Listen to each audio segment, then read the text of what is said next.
பரிசுத்த வேதாகமம் பழைய ஏற்பாடு சங்கீதம் 146 அதிகாரம். அல்லேலூயா, என் ஆத்துமாவே கர்த்தரை துதி. நான் உயிரோடு இருக்கும் மட்டும் கர்த்தரை துதிப்பேன். நான் உள்ளளவும் என் தேவனை கீர்த்தனம் பண்ணுவேன்.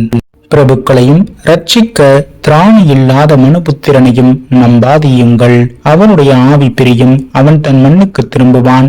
அந்நாளிலே அவன் யோசனைகள் அழிந்து போம். யாக்கோபின் தேவனை தன் துணையாக கொண்டு இருந்து தன் தேவனாகிய கர்த்தர் மேல் நம்பிக்கையை வைக்கிறவன் பாக்கியவான்.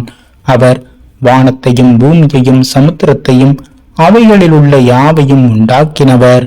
அவர் என்றென்றைக்கும் உண்மையை காக்கிறவர். அவர் ஒடுக்கப்பட்டவர்களுக்கு நியாயம் செய்கிறார். பசியாய் இருக்கிறவர்களுக்கு ஆகாரம் கொடுக்கிறார். கட்டுண்டவர்களை கர்த்தர் விடுதலையாக்குகிறார். குருடரின் கண்களை கர்த்தர் திறக்கிறார். மடங்கடிக்கப்பட்டவர்களை கர்த்தர் தூக்கி விடுகிறார். நீதிமான்களை கர்த்தர் சிநேகிக்கிறார். பரதேசிகளை கர்த்தர் காப்பாற்றுகிறார். அவர் திக்கற்ற பிள்ளையையும் விதவையையும் ஆதரிக்கிறார்.